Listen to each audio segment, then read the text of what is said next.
Estamos dando início a mais um programa Entrevista Especial e hoje com mais uma menina que fez escola de comunhão esse ano, a Laís. Laís, me conta como era a tua vida antes da fazenda.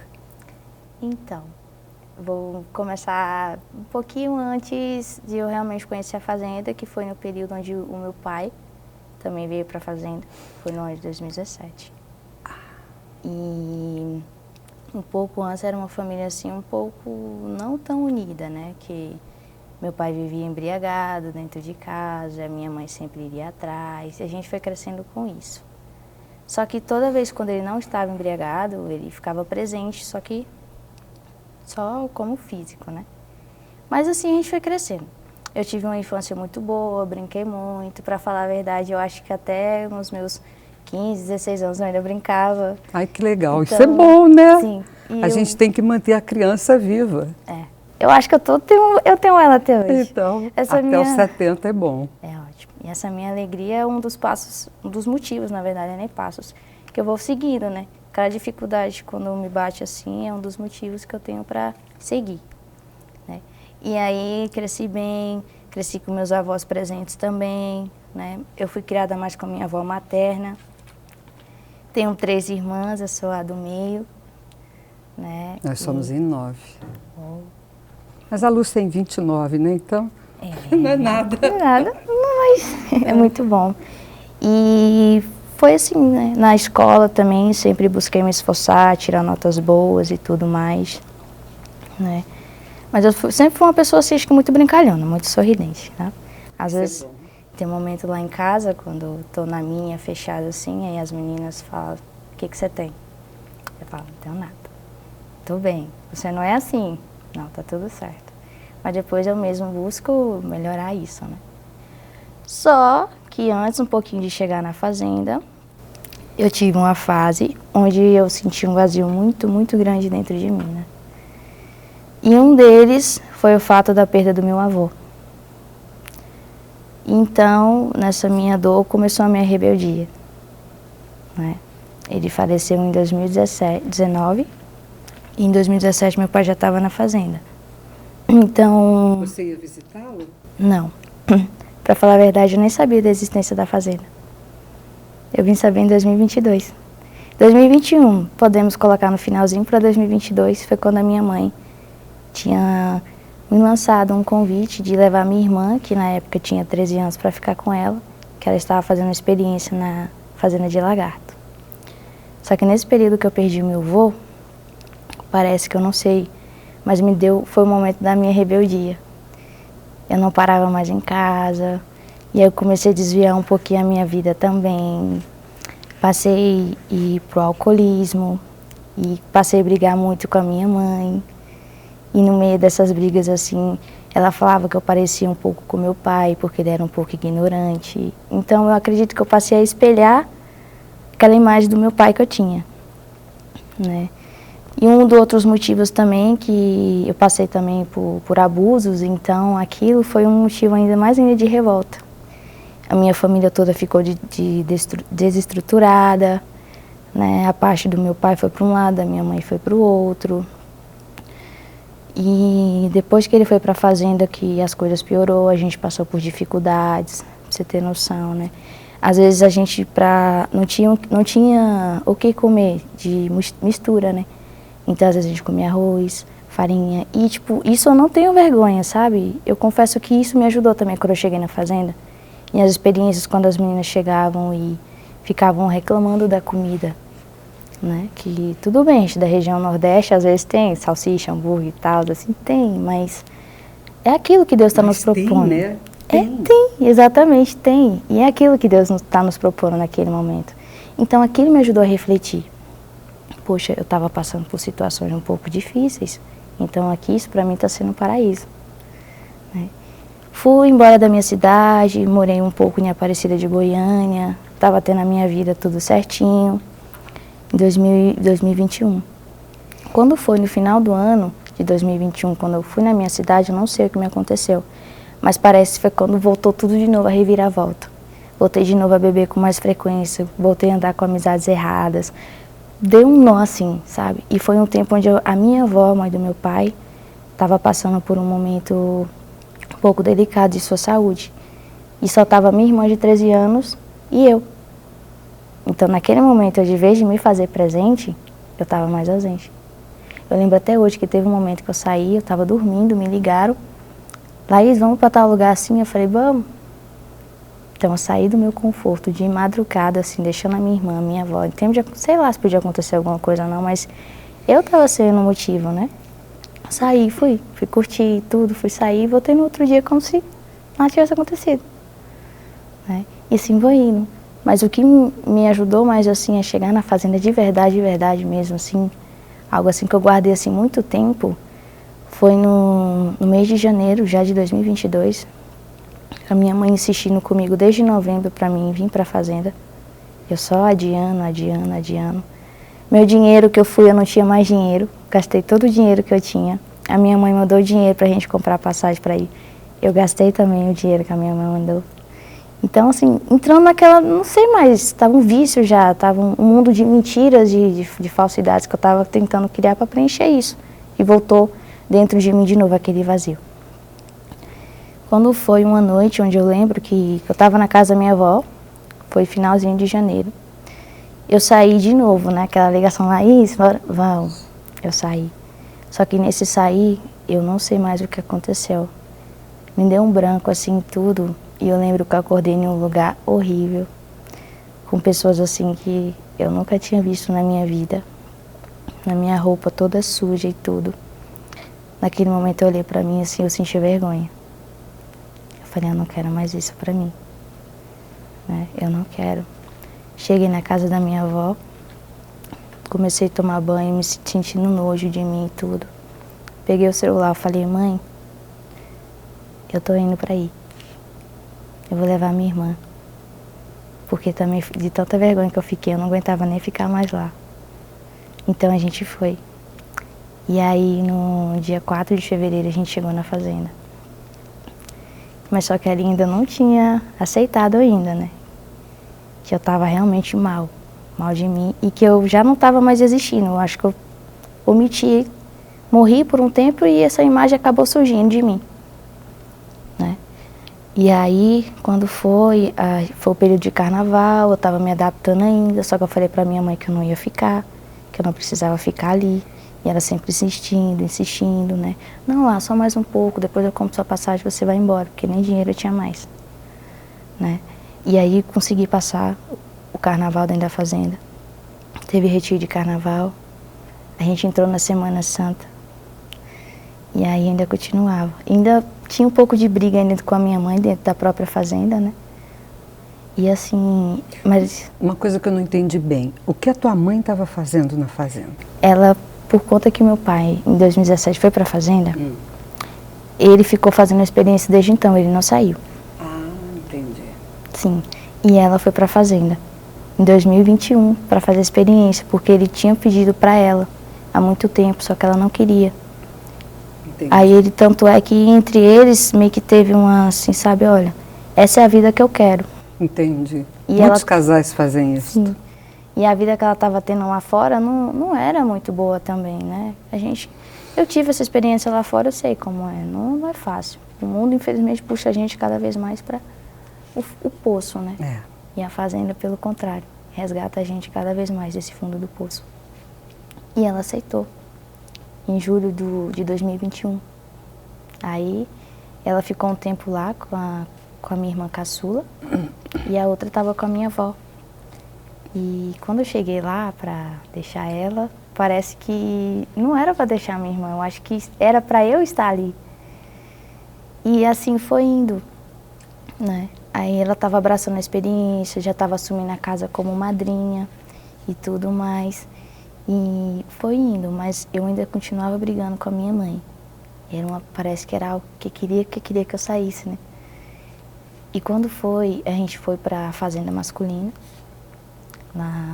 eu não sei se eu cheguei a citar a fazenda, mas foi em Lagarto, Sergipe. Uhum. É lá que ela estava fazendo a experiência dela. É São Miguel, a feminina? A feminina é Santa Francisca Romana. É verdade. São Miguel é uma que tem dentro da... São Miguel é a masculina. E nesse dia da Semana Santa a gente estava encerrando né? E teve a vigília pascal na fazenda masculina. E eu fui. Não querendo muito, mas eu fui. E parece que era o momento que eu mais precisava da minha vida. Durante a vigília, né? Primeiro colocou a fazenda feminina, porque tinha mães com criança, a gente precisava ir embora. Então a gente foi as primeiras. E naquele momento, eu ajoelhei assim, eu olhei para Jesus, a Eucaristia assim. E fiquei um pouco assim em silêncio. Quando eu fui ver, eu estava chorando. Chorava que soluçava. Eu me recordo que a última vez que eu chorei desse jeito foi quando eu perdi o meu avô. Então, cada vez, cada lágrima que descia, cada, nossa, dor que vinha assim, eu chorava. Eu não dizia mais nada, só chorava. Teve um momento quando eu fiquei em silêncio, assim, nem consegui olhar para Jesus de joelho, olhando pro chão. Eu senti tipo como se uma mão estivesse pegando no meu ombro. E naquele momento disse assim, entregue suas dores para mim. Então, naquele momento foi aí que eu desabei mesmo. Desabei, chorei. Mas no final me deu um alívio. E aquela sensação de vazio que eu sentia sumiu. Parece que preencheu, sabe? E aí, quando foi, eu falei, me reencontrei. Aqui é o meu lugar. Então, desde então, continuei na fazenda. As brigas com a minha mãe diminuíram mais e tudo. Fui para fazer formação em outras fazendas de conhecimento do carisma, que eu ainda não tinha noção. Voltei mais encantada ainda, retornei novamente para a mesma fazenda. E aí eu tive a transferência para a fazenda de Fortaleza, Sagrada Família. E lá eu terminei o meu ano. Lá no céu? Lá no céu. Terminei meu ano. Recebi um certificado e tudo, então foi um momento assim tão lindo, onde também eu só sabia chorar, mas dessa vez não era um choro de dor. De alegria. Era um choro de alegria. Com a querida Ana. Exatamente. Com a dona Ana, né, que me acompanhou muito também, me ajudou e tudo. Ana é fantástica. Sim. E nesse tempo, dentro da fazenda, quando eu terminei meu ano, eu achava que estava tudo bem, né? Tudo bem comigo. A gente foi para o Maranhão, fizemos escola missionária, né? Fiquei no período de 4 meses por lá. E lá também o meu Jesus abandonado apareceu, né? Onde eu tive um problema de saúde, né? Estava com anemia e as coisas lá não estavam muito boas, né? A fazenda e tudo, que a gente foi em missão justamente para reerguer. E teve um momento assim onde não estava muito bom a situação e eu também não estava muito bem com a minha saúde, né? E naquele momento chorando, fui diante de Jesus, chorava de novo, chorava. Olhava para ele assim, sabe, não tinha nem palavras. Mas depois eu fiquei um momento em silêncio. Quando eu olhei para ele assim, eu falei, não, mas eu escolhi estar aqui. A obra é sua, né? Então que possa ser feita a tua vontade. Então naquele momento eu tranquilizei meu coração. Quando foi um pouquinho mais na frente, a gente recebeu uma doação e tudo mais. A minha família também me mandou um dinheiro, eu consegui comprar os medicamentos também. Então eu comecei a fazer o tratamento. A escola encerrou, eu voltei novamente para o céu e lá eu dei continuidade. Só que assim, nesse período do ano de 2023, eu digo assim que literalmente foi o meu ano mesmo de recuperação. Porque no mesmo ano, quando eu estava tendo acompanhamento com a psicóloga, eu tive uma regressão, né? Que eu falei que eu também sofri abusos, né? E no momento quando eu tive essa regressão, assim, nossa, pra mim foi uma dor. Uma dor, né? Porque, literalmente, assim, eu me sentia um lixo. Porque não foi só eu, era eu e a minha irmã mais velha. Então, assim, eu me sentia muito mal. Porque no momento, quando tudo isso aconteceu, eu não entendia. Eu não tinha noção. Né? E isso não foi de um tempo, um dia, uma hora. Foi sequência de alguns anos, né? E quando isso me veio à tona, meu Deus, ali sim, foi um momento assim de dizer assim, Laís, agora é seu momento mesmo. Ou você vira essa chave, ou você sempre vai permanecer nessa sua dor e nunca vai entender. E me custou muito, me custou. A dona Ana sempre, né, me acompanhando e tudo, ela ficou com medo até de eu entrar em depressão de tão mal que eu fiquei. Mas eu falei, não, essa não sou eu.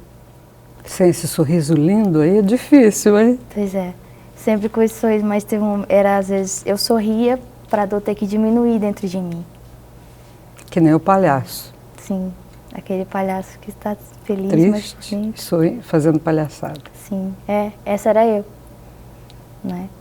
E aí, ela sempre me ajudando, me orientando, buscando, né, dar um sentido para eu não desistir, porque a minha vontade só era ir embora.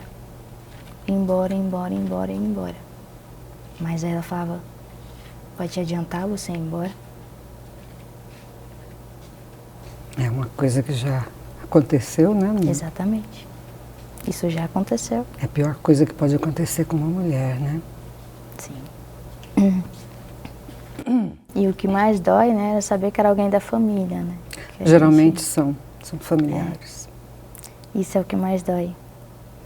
Né? Só que voltar dessa minha dor, aqui na escola de comunhão, aí sim, o passo veio. Porque eu tive a experiência do perdão, de verdade.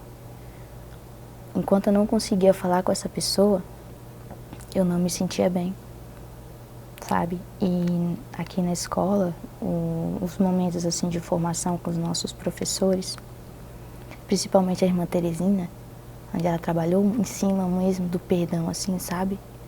Nossa, foi literalmente libertador.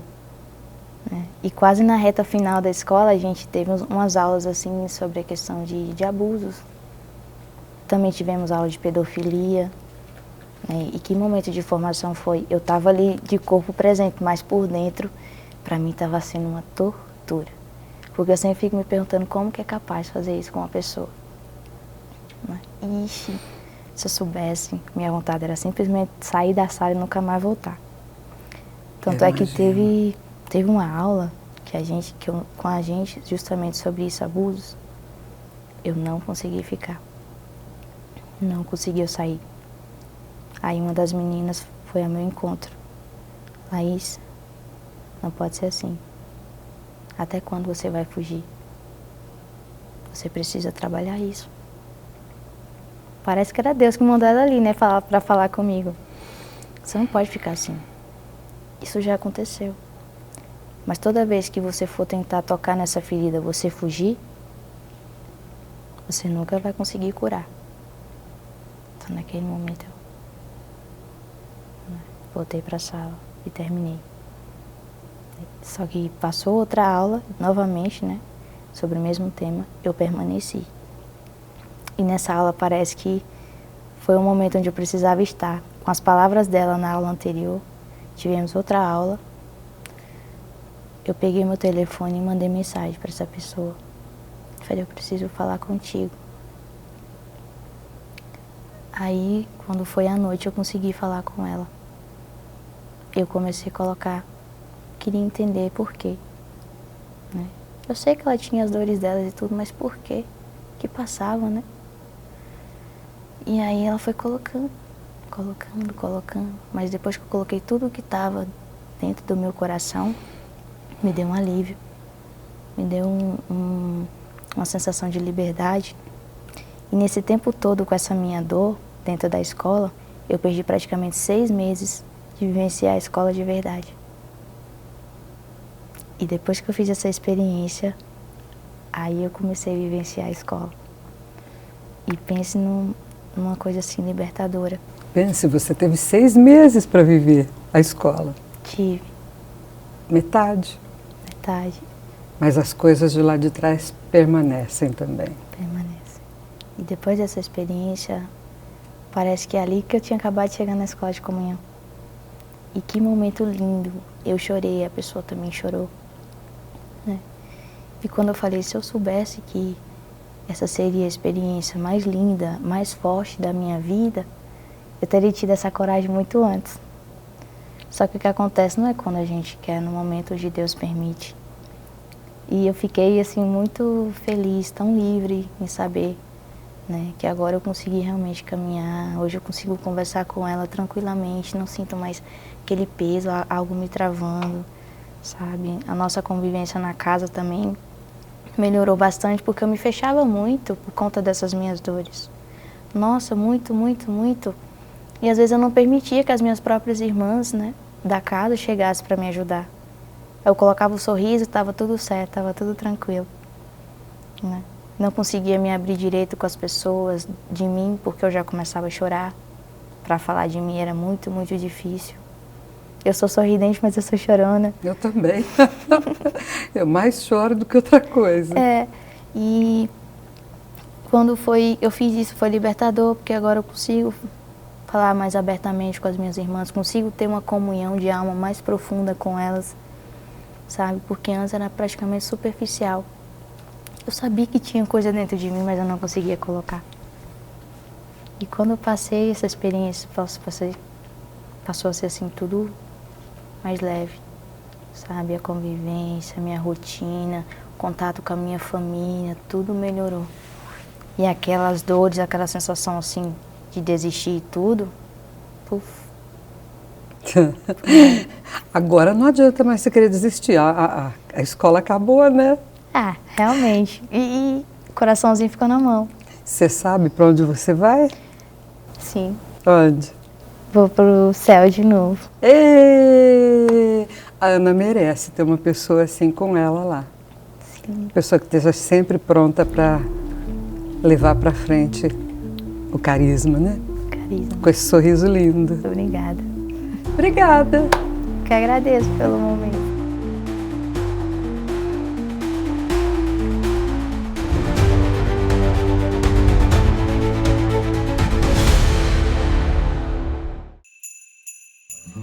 É possível sentir os ventos de boas novas.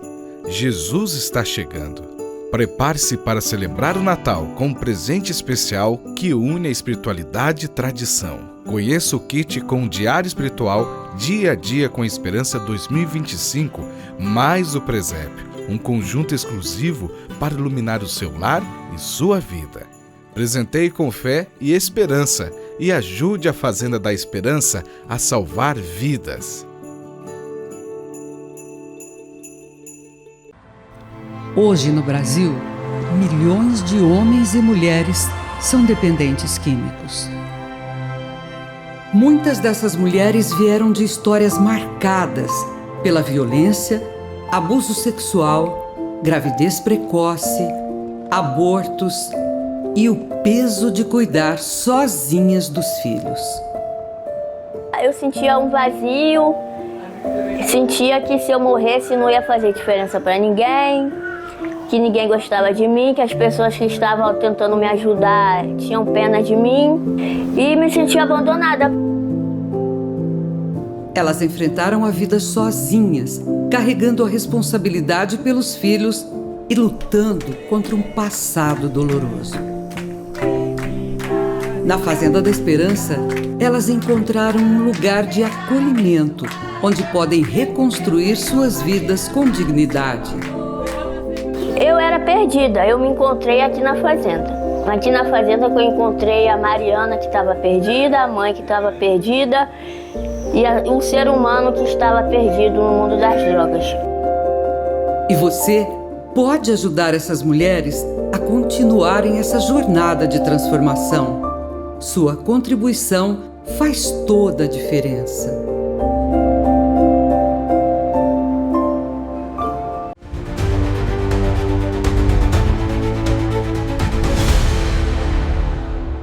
Então conta pra gente como era a tua vida antes da Fazenda. Eu sou filho de uma mãe que era analfabeta, o pai era pedreiro, tinha pouco estudo e viviam com muitas brigas devido ao alcoolismo, que ele tinha problema. Então, desde pequeno, aquele clima chato, familiar, e com 7 anos de idade houve a separação dos meus pais. E daí eu deixei o Rio Grande do Sul com a minha mãe e vim para São Paulo. A minha família, a parte de mãe, a maioria é daqui de São Paulo e do parte de pai é tudo do Rio Grande do Sul. Então vim para São Paulo com ela, onde eu sofri muito, que no começo ela falou que ia ser uma vida bem melhor para nós, mas isso aqui era bem pior. fui morar em favelas com ela, tendo muita dificuldade, principalmente na escola. Mas daí com o tempo fui crescendo e acabei conhecendo a criminalidade desde pequeno. Então com meus 10, 12 anos já fazia os furtos em mercado, em lojas. E com meus 12 anos para cima já estava envolvido com as drogas. Com 15 já estava trabalhando nas bocas de fumo. E foi onde eu comecei a crescer na parte financeira, mas com o dinheiro do crime. Com 18 anos eu fui para prisão, fiquei 10 anos detido. Você foi preso por quê? Você foi pego roubando? Fui por causa que, como eu trabalhava nas bocas de fumo, eu era gerente, a polícia me pegou eu com a droga toda, que eu ia abastecer a boca de fumo. Então fui como traficante. Daí fiquei 10 anos. Daí não foi só referente ao tráfico, mas homicídios, assaltos. Era uma vida bem desregrada por causa da ambição de ter o dinheiro. Como é que foi esses 10 anos dentro da cadeia? Como foram? Eu sempre ouvia falar que era ruim, né? Mas quando eu fui parar lá dentro mesmo, eu vi que lá muitas das vezes a sociedade acha que a pessoa estando presa, ela vai se regenerar. Isso é uma mentira. Porque lá é uma escola do crime. Tudo que não presta, você aprende. Então ainda era pior do que você imaginava? Então era pior, porque daí teve muitas coisas que eu não sabia e lá dentro eu acabei aprendendo. E com 10 anos e 8 meses de prisão, teve um dia que o agente penitenciário chegou lá na chapa de ferro e chamou meu nome. E por incrível que pareça, eu estava andando no pátio. E eu fui lá e falei com ele, o que está acontecendo? Ele falou assim, não, só liberdade. Daí eu brinquei com ele, falei assim, para de brincar comigo. Você não estava esperando, Eu não esperava, porque minha condenação ao todo tinha dado 19 anos. Daí eu falei pra ele, para, eu não vou embora agora. Ele falou assim, não, você vai embora agora. Daí ele falou pra mim, pega as suas coisas. Eu falei assim, não, eu vou só desse jeito. Eu tava de chinelo, de bermuda e camiseta. Eu falei, eu vou assim. Ele falou assim, e suas coisas? Eu falei assim, eu não tenho nada aqui dentro. Não é liberdade? Então me tira daqui. Daí fui. Daí chegando em casa, falei pra minha mãe. Vim, eu estava num presídio na divisa do Mato Grosso com São Paulo. Quando eu cheguei aqui em São Paulo, falando com a minha mãe, eu falei para ela que eu não queria mais aquela vida do crime para mim. Só que se eu ficasse aqui em São Paulo, eu ia me envolver tudo de novo. Porque os contatos... Você estava na cidade de São Paulo? Sim. Eu cresci na Moca e Itaquera, sempre nessas duas regiões. Então a Zona Leste querendo ou não, está impregnada, muito forte com a criminalidade, com as organizações criminosas. Então, isso eu falei para minha mãe, eu não quero mais essa vida para mim. E ela me propôs ir morar no Rio Grande do Sul com meu pai. Como se não teve uma vida com ele, vai lá, procura conviver com seu pai. E daí eu fui. E chegando lá, fui morar com meu pai. Só que daí minha irmã morava com ele, minha irmã tem um monte de filho. E até então eu tinha contato com o crack, mas não do uso, eu apenas vendia. Esse tempo todo em São Paulo, na Boca, você não usava? Não usava. Olha. De vez em quando, no final de semana, quando nós íamos para alguma festa, eu acabava usando cocaína, fumando maconha. Mas não tinha o vício da droga comigo, porque eu sabia que cada vez que eu estava usando a droga, eu estava queimando meu dinheiro. Olha... Então eu queria juntar dinheiro, não queria estar no crime sabendo que ia perder a minha liberdade e estar me envolvendo com a droga. Só que daí eu conheci uma menina lá no sul, que ela fumava o crack. E conversando com ela, um dia nós fomos pro hotel e acabou a cocaína que eu tinha. E eu falei para ela que eu queria usar. E ela relutou muito comigo. Que não era bom eu usar, que aquilo ia acabar com a minha vida. E eu falei que a vida era minha e eu queria, a droga era minha e eu queria. E foi onde eu perdi minha vida, porque eu usei. De lá pra cá, com 2 meses que eu tinha conhecido o crack, eu já abandonei família, abandonei tudo que eu tinha para ir morar na rua de Passo Fundo, por causa do crack. Daí fazia pequenos furtos, tudo em busca do prazer da droga. E fiquei nessa vida 3 anos, morando na rua. 3 anos 3 em Passo anos. Fundo, naquele frio. Naquele frio. Às vezes dava 2 graus, 1 grau, menos, 0. Numa temperatura assim, como você consegue se aquecer? Dopado de álcool e droga. Se cobria com uma cobertinha fina. Muitas das vezes ficava se batendo muito, daí até os próprios moradores da praça, dos prédios que tinha na praça que eu ficava, se sentiam comovidos, ficavam com dó, me levavam coberta lá. Eu já vi 2, 3 pessoas morrerem perto de mim, congeladas, de hipotermia. Mas graças a Deus, Deus me poupou disso. E aí? De tanto o Luciano Amarante, o pessoal do Grupo GEV, conversarem comigo que queriam que eu fosse conhecer a fazenda, e eu sempre falava, não. Eles iam até onde você morava, na rua? Falar com você? Todo sábado eles passavam lá para dar o sopão, que o Grupo GEV geralmente dá. é uma sopa gostosa, né? E por incrível que pareça, eu não como sopa. Não como sopa. Eles iam, distribuíam sopão para os meninos, me davam pão, alguma coisa para comer, mas eu não como sopa. É gostoso demais, é uma das coisas que eu mais gosto. Esfriou, eu faço sopa. Muitos brincavam comigo, falavam, mas tu é um morador de rua exigente, porque Você vê? ainda não come. É. Mas com isso, teve um dia que eu me drogando, eles chegaram e ele veio conversar comigo. Eu falei para ele que não queria conversa aquele dia. A vida tá muito uso, muitos dias sem dormir usando droga. Eu falei assim, eu não quero conversa hoje. E ele me respeitou. Foi, conversou com os outros meninos, brincou e tudo. E eu tava cheio de droga nos bolsos. E antes dele ir embora, ele veio, bateu no meu braço e falou assim, ó, com Deus tem jeito. Eu acredito que você tem mudança de vida, se tu quiser. E ele foi embora, e eu passei a noite inteira. Com a droga eu não conseguia usar. Porque toda vez que eu colocava a droga para usar, eu sentia aquilo, com Deus tem jeito, basta você mudar. E no outro dia de manhã eu pedi para poder ir para a fazenda, junto com outro menino. E daí tinha um outro menino que estava com nós lá, que sempre vivia, daí nós fomos em 3 para Casca. Nessa época a polícia tinha quebrado meu braço, nas blitz deles, normais. Menino, né? você já sofreu, hein? E daí eu cheguei em Casca e fiquei 15 dias só. A abstinência vai ter muito forte da droga, e eu falei assim, não, eu não quero ficar mais aqui. E daí os meninos, não, fica, é pro seu bem. Eu falei assim, não, eu não quero. Aqui é espontâneo, né? Quando quer ir embora, vai. Então eu quero ir embora. E daí fui. Só que daí fiquei mais 1 mês e meio na rua. Nesse 1 mês e meio eu fiquei 15 dias praticamente só na rua. Que eu sofri 3 atropelamentos, embriagado.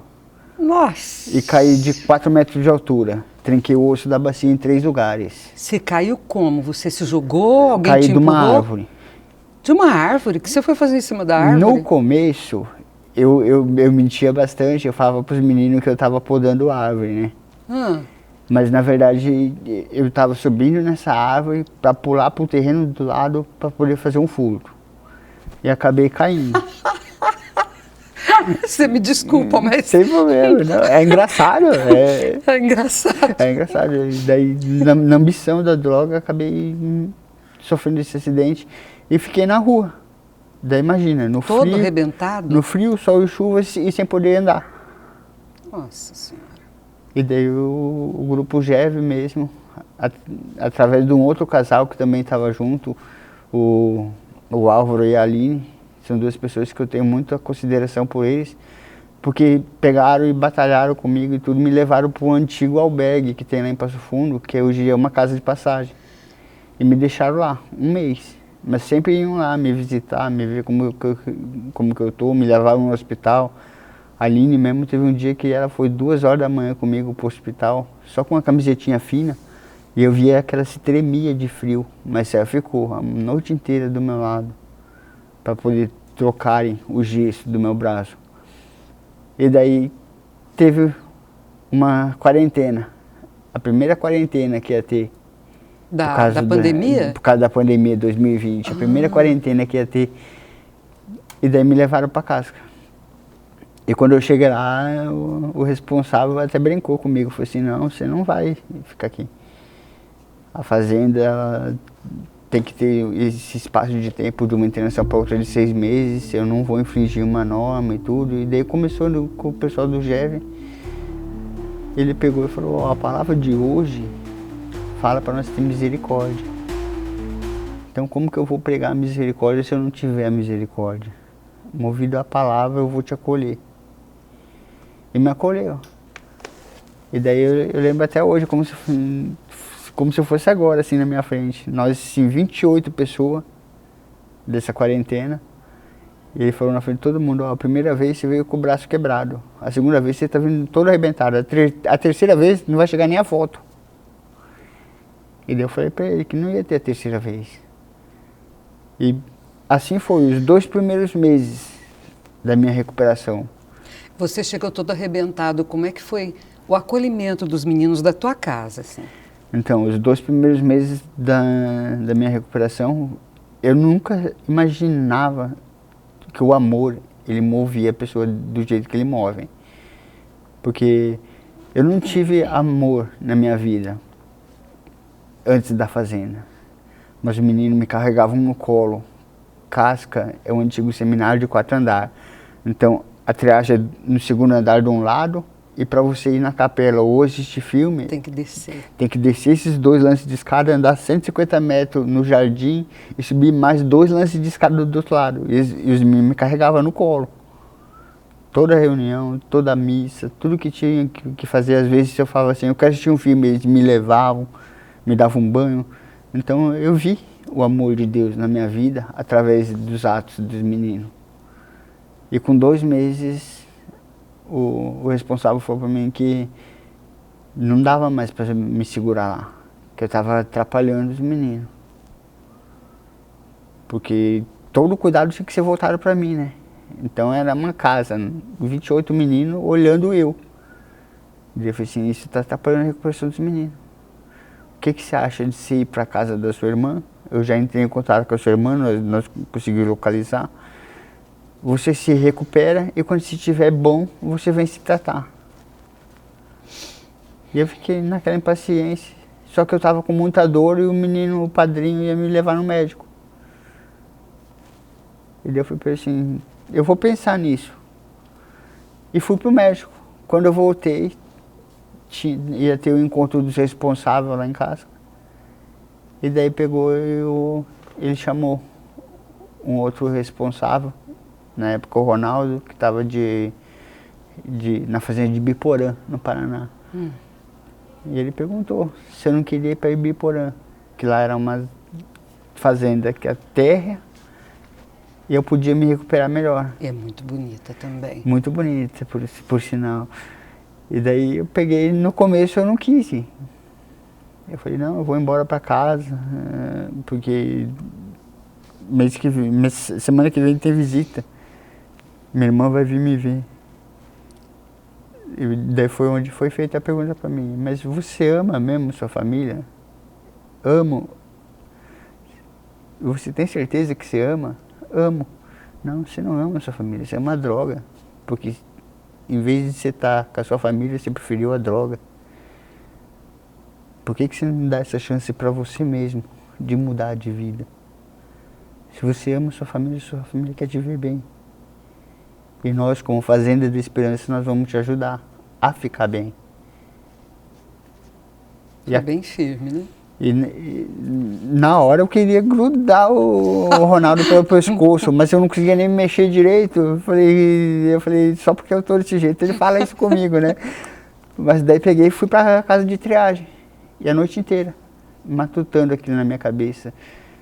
Tu vai embora? Tu vai voltar para a mesma vida? Será que vai ter uma outra oportunidade? Nem a foto ia chegar, né? Nem a foto ia chegar. E isso me comoveu.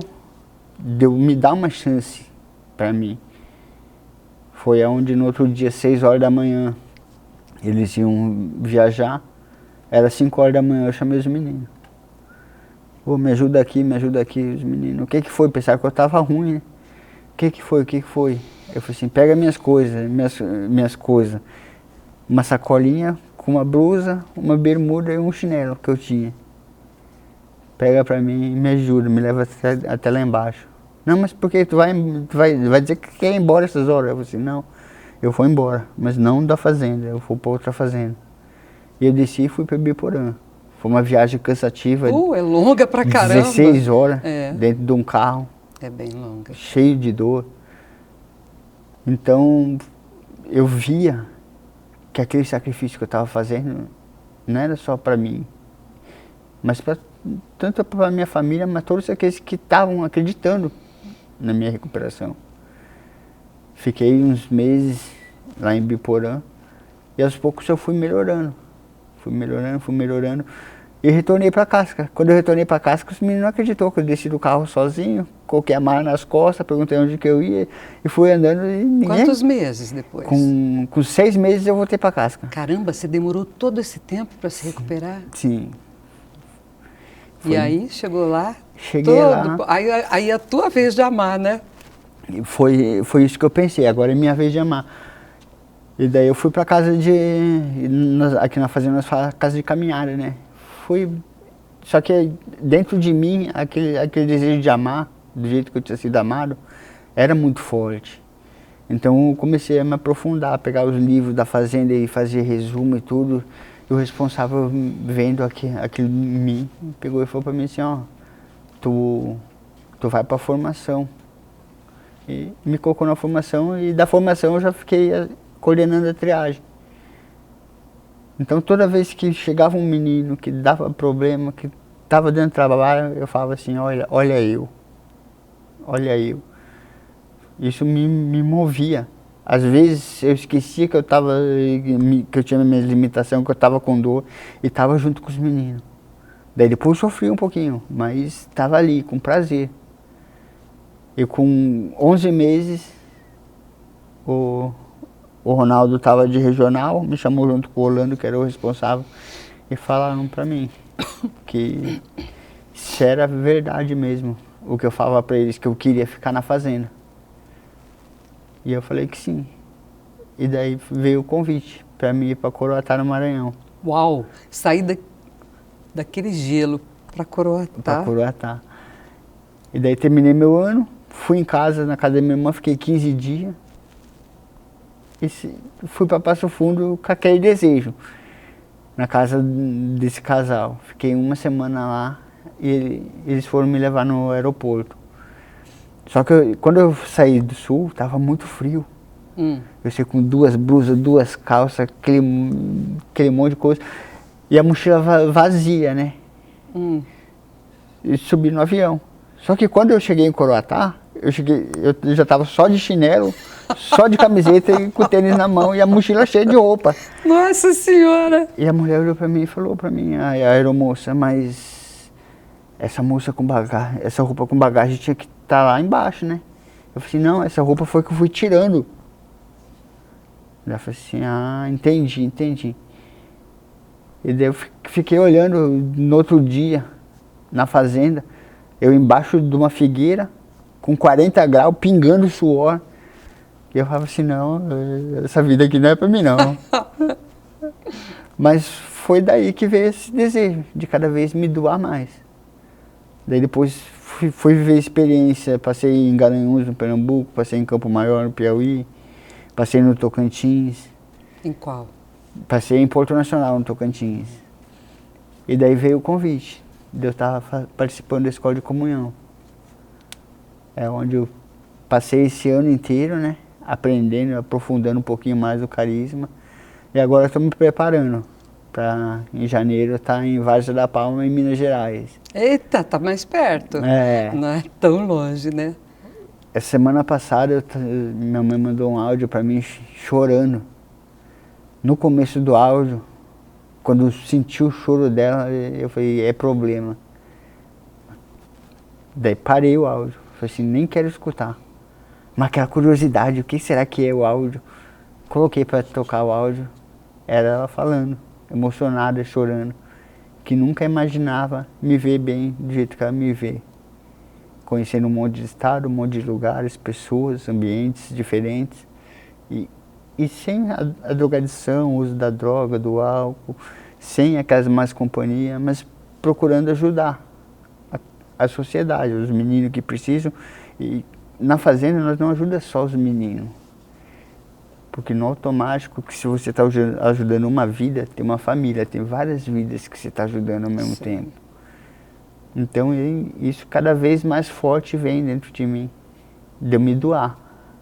Hoje eu já faço parte da família da Esperança, já estou há 4 anos na família e pretendo continuar a minha vida do jeito que Deus quer, que seja feita a vontade dele, porque a minha deu ruim. A tua vontade não deu. Conta pra gente uma experiência assim. Bom, você já falou muitas, mas agora da escola de comunhão, uma experiência concreta, que começo, meio e fim, que tenha te marcado. Eu sei que o simples fato de você vir de responsável para nada, né? Porque na escola todo mundo é igual, ninguém é cacique, já é impactante. Mas uma experiência concreta, com a palavra, lógico. Uma experiência concreta, até os meninos brincam comigo, porque eu gosto muito de ajudar o pessoal nas vendas, quando nós vamos fazer as vendas, principalmente aquelas pessoas de idade, eu gosto de ajudar, trazer. E teve essa experiência um dia, que a palavra era, coloque amor onde não há e encontrareis amor. E acabou uma missa, e eu estava esperando ali em Lorena, começar a segunda missa e parou aquele carro. O cara abriu a porta do carro, falou para a mãe dele, vai que eu tô com pressa, vai que eu tô com pressa. Eu olhei, era uma senhora com um andador, e ele vai, quase empurrando a velhinha para fora do carro. E ninguém para ajudar ela. Eu peguei, fui, segurei na mão dela.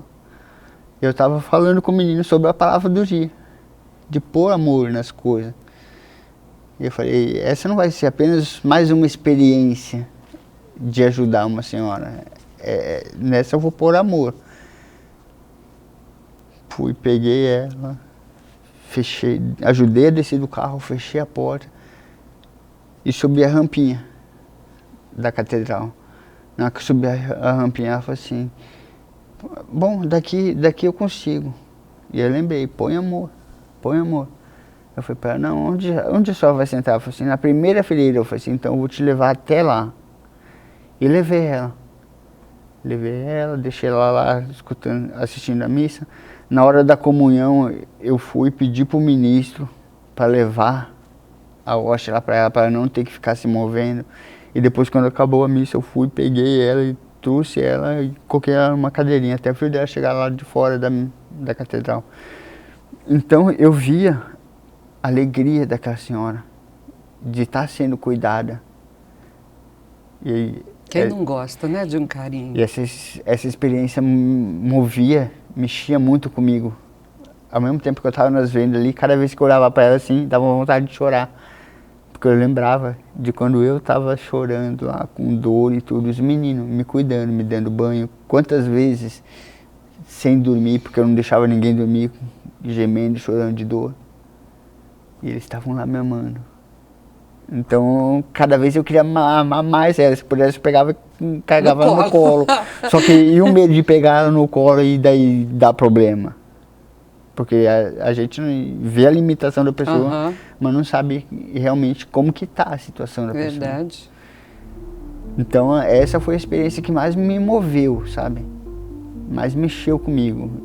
Outras virão. Outras virão. Obrigada, Isaías. Muito obrigado a você. Continua assim. Na semana que vem, se Deus quiser, nós estaremos de volta com mais uma entrevista especial. Tchau!